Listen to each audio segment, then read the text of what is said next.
Welcome to the deep dive. Today, we're jumping into something that's really shifting the ground under our feet, the creator economy. It's about how stuff gets made, shared, and, well, paid for online. Yeah, and it's exploded, hasn't it? I mean, going from maybe 50 million creators worldwide to over 200 million in just a couple of years Yeah. is wow. It really is. And they're saying that number could double again by 2027, but it's not just, the typical influencers anymore. No, definitely not. It's much broader now. You've got experts, creatives, all sorts of people finding their niche. So whether you're trying to understand this, like new economic force, maybe thinking about a change yourself, or just curious about where the digital world is heading. This deep dive should really help. We've looked at some great material to pull out the essentials for you, quickly get you up to speed on what matters most. Exactly. We're drawing on Carolina Wild's 2025 guide on monetizing knowledge, Kevin Anderson's piece on the attention market, and Ollie Forsyth's look at the creator economy in 2025. And they offer different angles, right? From practical how-to stuff to the bigger picture, the economic shifts. Our mission, then, is pretty clear. Boil down the key trends and insights for 2025 from these sources. Give you clarity without, drowning you in information. Sounds good.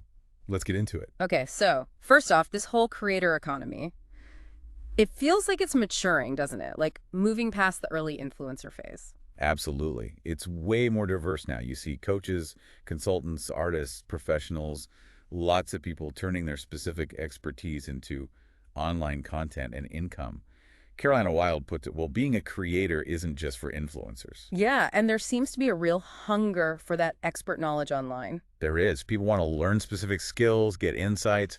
For the creators, it's often a move away from just trading time for money, like in traditional service businesses. Right, because there's only so many hours in the day if you're doing one-on-one work. Wild really highlights online courses, doesn't she, as a way to scale. She does. They offer that potential for, well, much greater reach and flexibility. It breaks that direct link between hours worked and income earned. It can become a source of passive income eventually. But there's a trade-off, surely. Selling a course feels different from that direct client relationship. Oh, for sure. There are pros and cons. Services give you that immediate feedback, that connection, which can be invaluable, especially early on. You really learn what your audience needs. That insight could feed back into making a better course, I guess. Exactly. But courses, they unlock that scaling potential. Weil does say, creating a good course takes a lot of upfront work, and then you need to market it.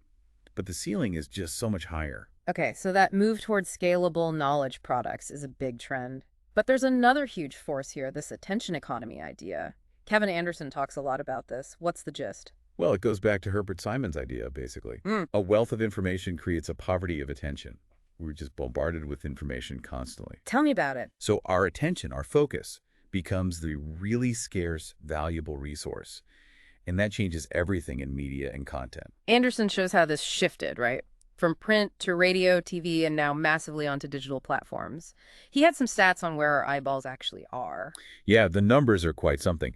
Statista data suggests, by 2025 in the U.S., people might spend about 4 hours a day on digital video, compared to maybe 2.5 on traditional TV. 4 hours? That's huge. And in the UK, back in 2022, something like 89% of kids were regularly watching YouTube or TikTok, while less than half watched live TV. Attention has fundamentally shifted.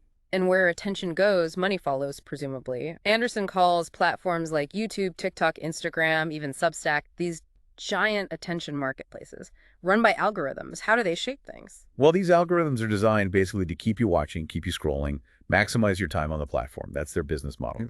And video platforms are especially good at this because they learn your habits, tailor recommendations. It's built for habitual use. Sounds powerful, but maybe a bit precarious for creators. Anderson mentions power law dynamics.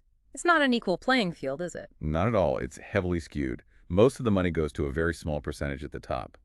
Goldman Sachs estimated maybe only 4% of creators globally are really professionals earning over $100. Only 4%. Wow. And other research, NeoReach, I think, suggests nearly half earn $15,000 or less a year. So for many, it's not replacing a full-time job. And even for those earning more, it's maybe not stable. Anderson used an example, Clint Bentley. Yeah. Someone doing reasonably well in the top third, perhaps, but still seeing big income swings month to month. Why is that? It really comes down to that dependence on the algorithms. Anderson says creators live by the algorithm and die by the algorithm. Platforms change things, tweak how visibility works, and boom, your income can plummet. Ouch. So building a direct connection matters, like Patreon or email lists. Absolutely crucial. It gives you a channel that you control, somewhat insulated from those platform whims. Okay, so we've got this maturing landscape, the power of attention and algorithms. Let's look ahead. What are the key trends Ollie Forsyth sees for 2025? AI seems massive. Oh, it's huge. Forsyth is clear. AI is not going away. It's becoming fundamental. Creators are using it for, well, everything. Editing video, drafting course content, translating for global audiences. Translation, yeah. Tools like 11 Labs, Diverse. Right. And AI for community management, like chatbots, generating images and video with tools like Runway or Midjourney, boosting productivity with things like OpenAI's tools. It's everywhere. Forsyth mentioned a stat, didn't he? Something like 92% of YouTube creators using Gen AI. Yeah, but interestingly, most feel they're not using it fully yet. There's still a learning curve. And there's that looming question about protecting original work from just being, regenerated by AI. That's a big one. Okay, besides AI, what else? Forsyth talks about niching down. Yes, becoming more important than ever. The market's crowded. To stand out, you really need to focus on a specific topic or audience, build deep engagement there. Makes sense. Trying to be everything to everyone rarely works. What else? Personalized learning's another one, linked to AI. Making online courses more interactive, tailored to the individual learner. That could be really powerful. And community. Big focus. Yeah. Building a real community around your brand, not just pushing out content, using platforms like Mighty Networks, really cultivating those superfans who are most invested. That feels like part of the answer to the algorithm problem, too, having that core, loyal group. Definitely. Forsyth also sees creators thinking globally much earlier, thanks partly to AI translation, making it easier. And the rise of the expert creator continues people building authority in specific fields. And creators becoming founders, starting their own product lines. Yeah, diversifying. Moving beyond content into e-commerce, maybe even software. And finally, he mentions longer form content, potentially making creators the new TV channels, especially as AI helps streamline production. Traditional TV viewership is dropping after all. Lots of potential then. But it's not all easy, is it?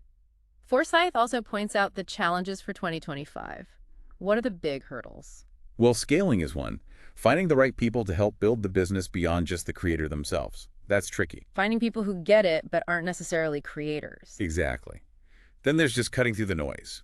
Finding your niche is harder when Gen AI makes content creation easier for everyone, so competition ramps up. And just keeping momentum after the sort of COVID boom. Right. Transitioning from that surge, diversifying revenue so you're not reliant on one thing, and, of course, burnout. It's intense. I can imagine the pressure to constantly manage the business. It's a huge factor. Ad market saturation, algorithm anxiety, the challenge of building and keeping an audience, balancing creativity with making money. It's a lot. So faced with all that, what are the strategies for creators to actually thrive next year? Getting smarter with AI is definitely key. Thinking globally from day one. Really doubling down on that hyper niche focus. Using AI for that personalized learning edge we talked about. Yes. And prioritizing community building. Maybe exploring longer form content if it fits their niche.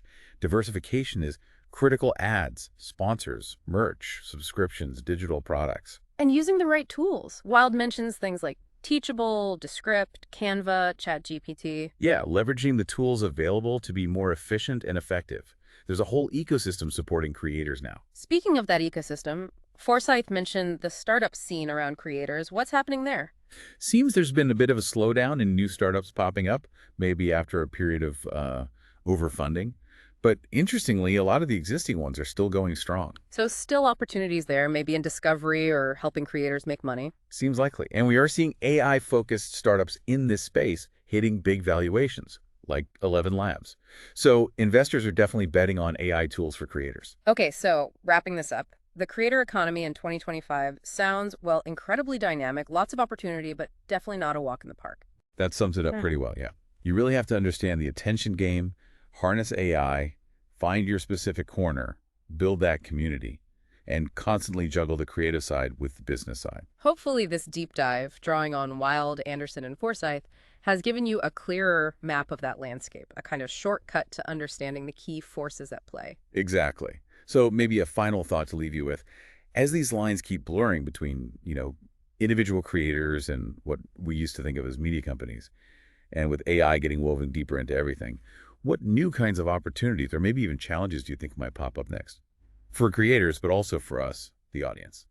Yeah, something interesting to ponder as we all navigate this evolving digital world.